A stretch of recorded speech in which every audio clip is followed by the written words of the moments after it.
मान लीजिए आप अपने गुरु के पास जाकर कहेंगे मुझे तो ये आता है, ये आता है, मैंने ये किया है, वो किया है, तो गुरु मन में क्या कह रहे होंगे? तो आया क्यों? जब सब आता ही है तो मेरे पास आया क्यों?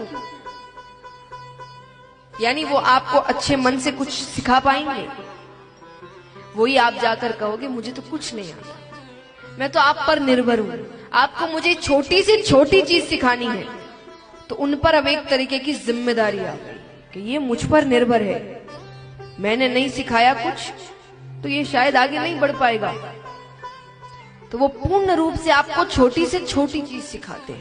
थप्पड़ अमीर को मारो कि गरीब को, लगता दोनों को ही जोर से है। ऐसा नहीं है अमीर को मारो तो भाई उसकी आदत नहीं है तो उसको तो जोर से लगेगी, इसको तो आदत है। दोनों को बराबर चोट लगती है। तो इसलिए अपमानित किसी को मत करो कभी भी। बाप और बेटी रो संबंध अलौकिक होवे। बाप कितई बेटा ने लाड़ लड़ावे, मोटरसाइकिल दिलावे, पर पिताजी रो सोच जितो एक बेटी करे और कोई नहीं करे।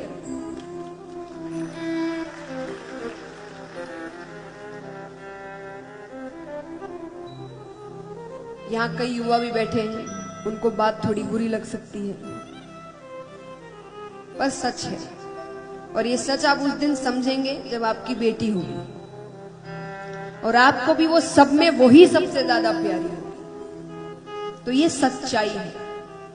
एक बेटी को उसके पिता और पिता को बेटी सबसे ज्यादा प्रिय होते हैं। और ऐसे कई रिश्ते होते हैं जो आपको धोखा नहीं देते, खास करके माता पिता होते हैं। लेकिन धोखा यानी, अब मान लीजिए आपने कोई उम्मीद रखी, एक उम्मीद ये भी हो सकती है ना कि उनका जीवन इतने समय तक रहेगा, आप उन पर निर्भर हो, उनका जीवन ही धोखा दे जाए, तब अब रह नहीं पा रहे, अपने पैरों पर खड़े नहीं हो पा रहे, कुछ कर नहीं पा रहे। क्यों? क्योंकि निर्भर तो उस व्यक्ति पर थे। तो धोखा सिर्फ ये नहीं कि कोई बदमाशी से धोखा दे, कभी परिस्थिति धोखा दे जाए, कभी व्यक्ति धोखा दे जाए, कभी जीवन धोखा दे जाए, कभी समय धोखा दे जाए, यानी धोखा तो मिलेगा। तो उम्मीदें किसी से मत रखो, सिर्फ एक से रखो, क्योंकि वो व्यक्ति कभी धोखा नहीं देता आपको, वो आपका साथ कभी जीवन में नहीं छोड़ेगा। ये बात हमेशा याद रखें। जो भगवान को सच्चे मन से मानते हैं ना, वो व्यक्ति कभी टूटता नहीं है। ये आप लिखो। जितना अच्छा काम कर सको, जितने बड़े काम कर सको, करते रहो। पूरा जीवन भगवान ने दिया है, बैठे रहने के लिए नहीं दिया, कुछ करने को दिया है। तो धन कमाने के साथ साथ ऐसा कुछ भी करना कि जाने के बाद लोग आपको याद रखें, आपका नाम मिट ना जाए, आपको याद किया जाए आपके जाने के बाद। और सिर्फ परिवार वालों में नहीं, संसार में भी। ये रिश्ते नाते कोई साथ थोड़ी देने वाला है। ये कहने की बातें, किसी की मृत्यु हो जाती तो कई लोग ऐसे उस समय रो रहे होते हैं, उसे क्यों ले गए, मुझे क्यों नहीं ले गए। सच में उस दिन यमराज नीचे उतर के आ गए ना कि चलो,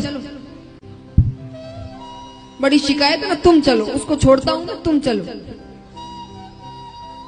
तब कितने जाने को तैयार होंगे, तब देखेंगे।